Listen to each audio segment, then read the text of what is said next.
জনাইছো মই বিষ্ণু শইকীয়া আৰু এটা গুৰুত্বপূৰ্ণ খবৰ লৈ আহিছো বিদেশৰ এটা প্ৰসংগ ৰাছিয়া আৰু ইউক্ৰেইনৰ যুদ্ধৰ মাজতে এতিয়া আমেৰিকাই এটা নতুন স্থিতি গ্ৰহণ কৰিছে অৰ্থাৎ আমেৰিকাই ইউক্ৰেইনক দি থকা যে সামৰিক সাহায্য আছিল সেই সামৰিক সাহায্য ইতিমধ্যে বন্ধ হৈছে বুলি ঘোষণা কৰিছে অৰ্থাৎ এতিয়াৰ পৰা ইউক্ৰেইনে কোনো ধৰণৰ সামৰিক সাহায্য লাভ নকৰিব আমেৰিকাৰ পৰা 2022 চনৰ ফেব্ৰুৱাৰী মাহত ইউক্ৰেইন আক্ৰমণ কৰিছিল ৰাছিয়াই আৰু তেতিয়াৰ পৰাই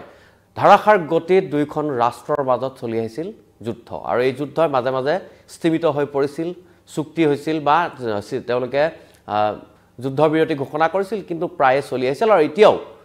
এতিয়াও ৰাছিয়াই ইউক্ৰেইনৰ বিভিন্ন স্থানত আক্ৰমণ চলাই আছে সাগা সুৰকাকৈ আৰু ইউক্ৰেইনৰ এখন সৰু ৰাষ্ট্ৰই অস্ত্ৰ-শস্ত্ৰ সাহায্য লাভ কৰিছিল আমেৰিকাৰ পৰা আৰু আমেৰিকাই ইউক্ৰেইনক ধাৰাবাহিকভাৱে ৰাষ্ট্ৰপতি জো বাইডেন থকাৰ পৰা আৰম্ভ কৰি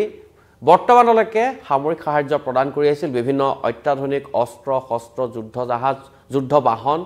তেনেকে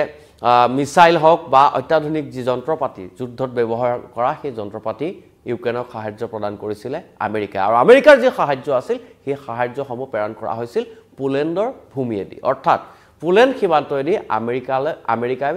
ইউক্ৰেইনৰ ভূমিলৈ প্ৰেৰণ কৰিছিল সামৰিক সাহায্য কিন্তু শেহতীয়াকৈ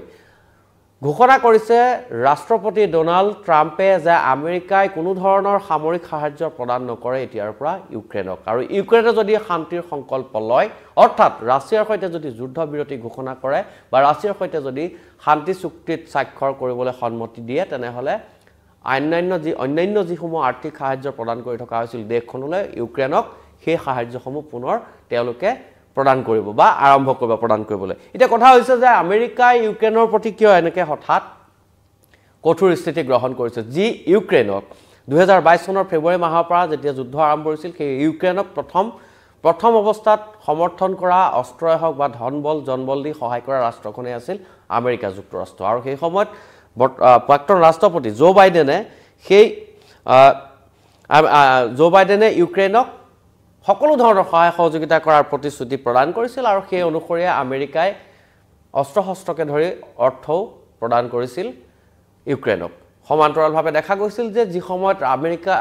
ইউক্ৰেইন আক্ৰমণ কৰি ৰাছিয়াই যি নেটৱৰ্ক সিস্টেম আছিল বা যি যোগাযোগ ব্যৱস্থা আছিল সেই যোগাযোগ ব্যৱস্থা ধ্বংস কৰি দিছিল আৰু সেই যোগাযোগ ব্যৱস্থা পুনৰুদ্ধাৰ কৰাৰ ক্ষেত্ৰত অসমৰ্থ ইউক্ৰেইনক আমেৰিকাস্থিত কোম্পানী এলন মাস্কৰ কোম্পানীয়ে যোগাযোগ ব্যৱস্থাৰ তাত সকলো কৰি দিয়া হৈছিল বা সেই যোগাযোগ ব্যৱস্থাৰ মাধ্যমেৰে ইউক্ৰেইনে যুদ্ধ চলাই যাবলৈ ষ্টাৰলিংকৰ নেটৱৰ্ক ব্যৱহাৰ কৰি সক্ষম হৈছিল আৰু ষ্টাৰলিংকৰ নেটৱৰ্ক ইউক্ৰেইনত অন আছিল কাৰণ ইতিমধ্যে ৰাছিয়াই ইউক্ৰেইনৰ সকলো যোগাযোগ ব্যৱস্থা ধ্বংস কৰিছিল ইউৰোপক লৈ আমেৰিকাৰ যি নীতি আছিল বৈদেশিক নীতি আছিল বা ইউৰোপক লৈ আমেৰিকা যি ধৰণে খৰব হৈ থাকে বা যি স্থিতি গ্ৰহণ কৰিছিল শেহতীয়াকৈ দেখা গৈছে ৰাষ্ট্ৰপতি ডোনাল্ড ট্ৰাম্প নিৰ্বাচিত হোৱাৰ পিছতে ইউৰোপক লৈ তেওঁলোকৰ স্থিতি কিছু সলনি হৈছে অৰ্থাৎ আমেৰিকাই ইউৰোপক লৈ থকা পূৰ্বৰ যিসমূহ চুক্তি আছিল বা যিসমূহ তেওঁলোকৰ সাহায্য আছিল বহু কেইখন দেশলৈ সেই সাহায্য ইতিমধ্যে বন্ধ বুলি তেওঁলোকে ঘোষণা কৰিছে বা বন্ধ কৰিছে ইউক্ৰেইনৰ প্ৰতি সদয় হৈ থকা আমেৰিকাই হঠাৎ কিয় এই সিদ্ধান্ত ল'লে আমি জানো যে কিছুদিন পূৰ্বে মাত্ৰ 3টা দিন পূৰ্বে আমেৰিকাৰ হোৱাইট হাউছৰ অভেল অফিচত এখন বৈঠক অনুষ্ঠিত হৈছিল সেই বৈঠকখনত ইউক্ৰেইনৰ ৰাষ্ট্ৰপতি ভলাদিমিৰ জেলেনস্কি আছিল আমেৰিকাৰ ৰাষ্ট্ৰপতি আছিল ডোনাল্ড ট্ৰাম্প উপস্থিত আছিল একেদৰে আমেৰিকাৰ উপৰাষ্ট্ৰপতি জেডি ভান্সো উপস্থিত আছিল আৰু সমগ্ৰ বিশ্বৰ সংবাদ মাধ্যম সেই বৈঠকখনত উপস্থিত আছিল আৰু সেই বৈঠকত ৰাজহুৱাভাৱে তিৰস্কাৰ কৰা হৈছিল ৰাষ্ট্ৰপতি ভলাদিমিৰ জেলেনস্কিক আৰু কোৱা হৈছিল যে যুদ্ধ বন্ধ কৰক অন্যথা আপোনালোকক আমাৰ পৰা সাহায্য নাপাব বা আমি সাহায্য নকৰো $350 বিলিয়ন প্ৰদান কৰিছিল জো বাইডেন প্ৰশাসনে ইয়াৰ পূৰ্বে সেই $350 বিলিয়ন যুদ্ধ চলাই নিছিল বুলি অভিযোগ উত্থাপন কৰিছিল ইউক্ৰেইনক আৰু সমান্তৰালভাৱে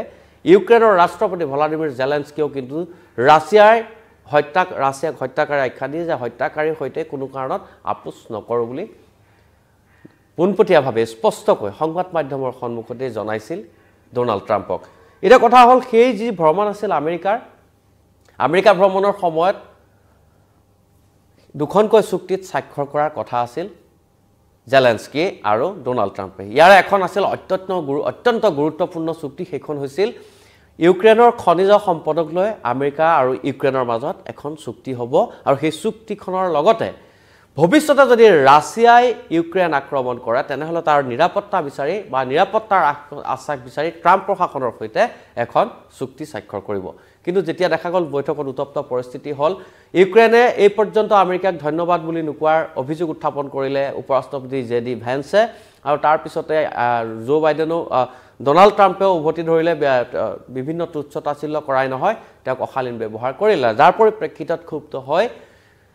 ইউক্ৰেইনৰ ৰাষ্ট্ৰপতি ভলোদিমিৰ জেলেনস্কিয়ে আমেৰিকা ত্যাগ কৰিলে তাৎক্ষণিকভাৱে আৰু পুনে পুনে গৈ উপস্থিত হৈছিলে ইংলেণ্ডত আৰু ইংলেণ্ডত তেওঁক শ সমৰ্থকে উষ্ম আদৰণি জনালে ইংলেণ্ডৰ ৰাষ্ট্ৰপতিয়ে তেওঁক আগবাঢ়ি আহি লৈ গ'ল দ্বিতীয় যিখন চুক্তি আছিলে সেই চুক্তিখনৰ গুৰুত্ব যথেষ্ট কম কিন্তু প্ৰথম যিখন খনিজ সম্পদক লৈ চুক্তি আছিল সেইখনক লৈ আচলতে আমেৰিকা ক্ষুব্ধ হৈছে এই কাৰণেই যে ইউক্ৰেইনত মজুত আছে বিশ্বৰ অত্যন্ত মূল্যৱান খনিজ সম্পদ বুলি যাক কোৱা হয় ইউৰেনিয়াম আৰু এই ইউৰেনিয়াম ব্যৱহাৰ কৰা হয় পাৰমাণৱিক বোমা নিৰ্মাণৰ বাবে আৰু আমেৰিকাই যদি খনিজ সম্পদৰ চুক্তিত স্বাক্ষৰ কৰিলেহেঁতেন তেনেহ'লে ইউক্ৰেইনত মজুত থকা বৃহৎ ইউৰেনিয়ামৰ ভাণ্ডাৰত খনন চলালেহেঁতেন বা আহৰণ কৰিলেহেঁতেন আৰু আমেৰিকা আৰু অধিক পাৰমাণৱিক অস্ত্ৰৰ ক্ষেত্ৰত বা পাৰমাণৱিক শক্তিৰ ক্ষেত্ৰত শক্তিখণ্ডটো যিহেতু ইউৰেনিয়াম ব্যৱহাৰ হয় গতিকে সেই ইউৰেনিয়ামেৰে সমৃদ্ধ হ'লহেঁতেন আমেৰিকা কিন্তু যেতিয়াই ভলোদিমিৰ জেলেনস্কিয়ে আমেৰিকাৰ চুক্তিক নাকচ কৰি আমেৰিকাৰ ৰাষ্ট্ৰপতি ডোনাল্ড ট্ৰাম্পৰ ব্যৱহাৰত ক্ষুণ্ণ হয় তেওঁ যেতিয়া আমেৰিকা আহিছিল আৰু তেতিয়াই লগে লগে আমেৰিকাৰ যি দীৰ্ঘদিনীয়া স্বপ্ন আছিল ইউৰেনিয়ামৰ ভাণ্ডাৰত যি চকু আছিল তেওঁলোকে ভাবিছিল যে ইউক্ৰেইনৰ সৈতে চুক্তি কৰি সাহায্য প্ৰদান কৰি সেই ইউৰেনিয়াম তেওঁলোকে আহৰণ কৰিব লগে লগে আমেৰিকাৰ সেই স্বপ্ন ধূলিসাৎ হ'ল আৰু ভলোদিমিৰ জেলেনস্কিয়ে আমেৰিকা এৰি গুচি আহি পুনে পুনে ইংলেণ্ডত তেওঁ প্ৰৱেশ কৰিলে বা ইংলেণ্ডলৈ গ'ল সমান্তৰালভাৱে বিশ্বৰ আন আন দেশৰ নেতাসকলেও বহুকেইখন দেশৰ নেতাই ভলোদিমিৰ জেলেনস্কিত যেতিয়া পক্ষ ল'লে আৰু অধিক ক্ষুণ্ণ হৈ পৰিল আমেৰিকাৰ ৰাষ্ট্ৰপতি ডোনাল্ড ট্ৰাম্প যাৰ বাবে তাৎক্ষণিকভাৱেই মাত্ৰ 3টা দিন পূৰ্বে বৈঠক হৈছিল আৰু লগে লগে তাৎক্ষণিকভাৱে সোমবাৰৰ দিনটোত ঘোষণা কৰিলে যে ইউক্ৰেইনে এতিয়াৰ পৰা কোনো ধৰণৰ সাহায্য নাপাব আৰু ইউক্ৰেইনলৈ প্ৰদান কৰি থকা এই সাহায্য আমেৰিকাই তাৎক্ষণিকভাৱে বন্ধ কৰিছে একেদৰে পোলেণ্ডত থকা আমেৰিকাৰ যি অস্ত্ৰ ভাণ্ডাৰ মজুত কৰি ৰখা হৈছিলে ইউক্ৰেইনলৈ প্ৰেৰণ কৰিবৰ কাৰণে সেই অস্ত্ৰ ভাণ্ডাৰসমূহ ঘূৰাই নিয়াৰ ব্যৱস্থা ইতিমধ্যে আমেৰিকা বা মাৰ্কিন যুক্তৰাষ্ট্ৰই লৈছে গতিকে দেখা গৈছে যে দুটা ইয়াত কাৰণ নিহিত হৈ আছে যে এটা ইউৰোপীয় ইউনিয়নে সকলোৱে ইউৰোপীয় ইউনিয়নত থকা যিসমূহ দেশ আছে সকলোৱে ভলোদিমিৰ জেলেনস্কিক সমৰ্থন জনাইছে একেদৰে নাটোৰ ফালৰ পৰাও সমৰ্থন লাভ কৰিছে কিছু গতিকে নাটোৰ পৰা ওলাই আহিম বুলি কৈছিল আমেৰিকাই বিশ্ব স্বাস্থ্য সংস্থা ইতিমধ্যে এৰিলে বিৰোধিতা কৰি আৰু ৰাষ্ট্ৰসংঘৰ পৰাও আমেৰিকাই ওলাই অহাৰ ভাবুকি দি আছে কিন্তু তাৰ মাজতে নাটোৰ স্থিতিয়ে কিন্তু আমেৰিকাক যথেষ্ট ক্ষুণ্ণ কৰিছে ইউৰোপীয় ইউনিয়নৰ প্ৰায়বোৰ দেশে যিহেতু ভলোদিমিৰ জেলেনস্কি অৰ্থাৎ ইউক্ৰেইনক সমৰ্থন কৰিছে যাৰ পৰিপ্ৰেক্ষিতত এতিয়া আমেৰিকাৰ এক প্ৰকাৰ একপক্ষ হৈ পৰিছে বা এটা অকলশৰীয়া হৈ পৰিছে আমেৰিকা যাৰ বাবে এতিয়া আমেৰিকাই সাহায্য বন্ধ কৰি হয়তো ৰাছিয়াক পৰোক্ষভাৱে এনেকুৱা ধৰণৰ উদ্গনি জনাব পাৰে যে এতিয়া যেহেতু আমেৰিকাৰ সামৰিক সাহায্য নাই হয়তো ৰাছিয়া ইউক্ৰেইনৰ যথেষ্ট অস্ত্ৰ শক্তি দুৰ্বল বা অস্ত্ৰ ভাণ্ডাৰ দুৰ্বল ইউক্ৰেইনৰ সেনা এই ক্ষেত্ৰত অস্ত্ৰৰ ক্ষেত্ৰত যথেষ্ট দুৰ্বল গতিকে হয়তো ৰাছিয়া যদি পুনৰবাৰ ইউক্ৰেইনক ভয়ংকৰ আক্ৰমণ চলায় তেনেহ'লে হয়তো পুনৰবাৰ আমেৰিকাৰ কাষ চাপিব পাৰে ইউক্ৰেইনৰ ৰাষ্ট্ৰপতি ভলোদিমিৰ জেলেনস্কি আৰু ইতিমধ্যেই সেই কথাই প্ৰতীয়মান হৈছে নিহত ইতিমধ্যে চেগাচুৰকাকৈ ৰাছিয়াই আক্ৰমণ অব্যাহত ৰাখিছে ইউক্ৰেইনৰ বিভিন্ন অঞ্চলত আৰু আমেৰিকাৰ ৰাষ্ট্ৰপতিয়ে হয়তো কৌশলে কাম দিব পাৰে অনাগত সময়ত সেয়া গম পোৱা যাব কাৰণ আমেৰিকাই যদি হে অস্ত্ৰ প্ৰদান নকৰে তেনেহ'লে অন্যান্য ৰাষ্ট্ৰ অৱশ্যে অস্ত্ৰ প্ৰদান কৰিছিল ইংলেণ্ডে প্ৰদান কৰিছিল পোলেণ্ডে প্ৰদান কৰিছিল বা অন্যান্য ৰাষ্ট্ৰই প্ৰদান কৰিছিল কিন্তু আমেৰিকাই যদি যি বৃহৎ পৰিমাণৰ সাহায্য আগবঢ়াইছিল দেশখনলৈ সেই সাহায্য যদি লাভ নকৰে তেনেহ'লে কিন্তু যুদ্ধ চলাই নিয়াটো দুসপ্তাহৰ বাবেও কিন্তু সম্ভৱ নহয় ইউক্ৰেইনৰ দৰে এখন দেশত গতিকে আমেৰিকা হয়তো সেই সুযোগ ল'ব পাৰে নাটোক লৈ আমেৰিকা যিহেতু ক্ষুণ্ণ হৈ আছে ৰাছিয়াই নাটোক লৈ পেলাই নাটোৰ স্থিতিক লৈ ইউক্ৰেইন আক্ৰমণ কৰিছিল নাটোৱে সমৰ্থন জনোৱাৰ বাবে আৰু নাটোত সদস্যপদ লাভৰ কাৰণে ইউক্ৰেইনে চেষ্টা চলাই থকাৰ বাবে ৰাছিয়া ক্ষুণ্ণ হৈছিল আৰু সেইবাবেই 2022 চনৰ ফেব্ৰুৱাৰী মাহত ইউক্ৰেইন আক্ৰমণ কৰিছিল ৰাছিয়াই যাৰ বাবে এতিয়াও সেই যুদ্ধ চলি আছে কিন্তু ইয়াৰ মাজতে সোমাইছিল আমেৰিকাই এক বিশেষ ভূমিকা গ্ৰহণ কৰি নিজেই তাত মাজত সোমাইছিল আৰু সোমাই ইউক্ৰেইনক সাহায্য আগবঢ়াইছিল কিন্তু যেতিয়া খনিজ সম্পদৰ অধিকাৰ লাভৰ পৰা বঞ্চিত হৈ গ'ল আমেৰিকা সেই খনিজ সম্পদৰ অধিকাৰ লাভ কৰা বঞ্চিত হোৱাৰ পাছতে আমেৰিকা এতিয়া সাহায্য বন্ধ কৰি দিছে ভৱিষ্যতৰ যিখন ইউৰোপ আৰু আমেৰিকাৰ যিখন সংঘাত সেই সংঘাতত এটা নতুন মাত্ৰা দেখিবলৈ পোৱা গৈছে অষ্ট্ৰেলিয়াৰ পৰা আৰম্ভ কৰি বিভিন্ন দেশে ইউক্ৰেইনক সহায় বা সমৰ্থন জনোৱাৰ কথা ইতিমধ্যে প্ৰকাশ কৰিছে গতিকে এই সময়ছোৱাত কিন্তু আমেৰিকাৰ স্থিতিয়ে ইউক্ৰেইনক বিপদত নেপেলাই বিপদত পেলাব হয়তো ভৱিষ্যতৰ এখন নতুন সংঘাতৰ বাবে হয়তো এটা নতুন এটা ৰাস্তা মুকলি হ'ব য'ত আমেৰিকাই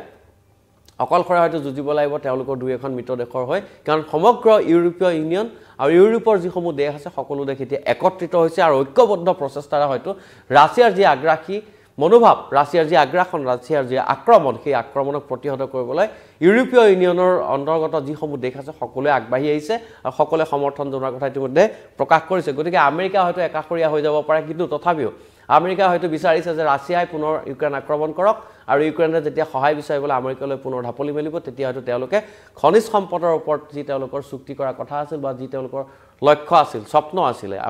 ইউক্ৰেইনৰ ইউৰেনিয়াম ভাণ্ডাৰৰ ওপৰত আমেৰিকাৰ যি চকু সেই চকুৰ বা স্বপ্ন সফল হ'ব আৰু তেতিয়া আমেৰিকাই ইউৰেনিয়াম আহৰণ কৰিব পাৰিব গতিকে বিষয়টো কিন্তু আচলতে ভূ ৰাজনৈতিক ক্ষেত্ৰখনক লৈ এটা গুৰুত্বপূৰ্ণ বিষয় ইউৰোপ আৰু আমেৰিকাৰ মাজত কাৰণ যদিও বা ইউৰোপিয়ান ইউনিয়নে কেইবাখনো দেশে প্ৰায় সংখ্যক দেশে ইউক্ৰেইনক সমৰ্থন জনাইছে কিন্তু কেইবাখনো তাৰ সমীপৱৰ্তী কেইবাখনো দেশ অৱশ্যে ইউক্ৰেইনৰ বিৰুদ্ধে আছে গতিকে বিষয়টো এতিয়া ক'ব পৰা নাযাব কিন্তু এইটো কথা নিশ্চিত যে আমেৰিকাৰ ৰঙা চকু দেখুৱালেও ইউক্ৰেইনক কিন্তু বহুকেইখন দেশে তেওঁলোকে সমৰ্থন দি আছে বা তেওঁলোকক আৱৰি ৰাখিছে গতিকে ৰাছিয়াই এতিয়া কি পদক্ষেপ ল'ব ৰাছিয়াই পৰৱৰ্তী সময়ত আক্ৰমণ কৰিব নে যুদ্ধবিৰতি নিজাববীয়াকৈ ঘোষণা কৰিব সেয়া লক্ষণীয় হ'ব অন্যথা যদি ৰাছিয়াই আক্ৰমণ কৰে তেনেহ'লে হয়তো আমেৰিকাই কিন্তু পক্ষ সলনি কৰি এইবাৰ আন দেশৰ ফালে যাব পাৰে হয়তো আমেৰিকা সেই যুদ্ধত ইন্ধন যোগাব আৰু অস্ত্ৰ শস্ত্ৰৰ যি ব্যৱসায় থাকে আমেৰিকাৰ যুদ্ধ হ'লে যিহেতু অস্ত্ৰ শস্ত্ৰ এটা বৃহৎ ব্যৱসায় আমেৰিকাই চলাই আহিছে প্ৰত্যেকখন দেশতে যদি চোৱা যায় মধ্যপ্ৰাচ্যৰ দেশসমূহত আমেৰিকাই এনেধৰণৰ যুদ্ধ লগাই পৰৱৰ্তী সময়ত তেওঁলোকে অস্ত্ৰৰ ব্যৱসায় আৰম্ভ কৰে গতিকে সেই এটা প্ৰক্ৰিয়ালৈ হয়তো যাব পাৰে পৰৱৰ্তী সময়ত আমি আপোনালোকক এই বিষয়ে সবিশেষ জনাম তাৰ বাবে হয়তো কিছুদিন অপেক্ষা কৰিব লাগিব আৰু এতিয়া বৰ্তমান ৰাছিয়াৰ স্থিতি কি লয় সেইটো অত্যন্ত গুৰুত্বপূৰ্ণ হৈ উঠিব চাই থাকিব নিউজ 18 অসম নৰ্থ ইষ্টৰ এই ডিজিটেল পেজ প্ৰতিটো খবৰ আপোনালোকে আগত পাব আৰু সঠিকভাৱে পাব তাৰ বাবে ছাবস্ক্ৰাইব কৰক আমাৰ এই চেনেল ধন্যবাদ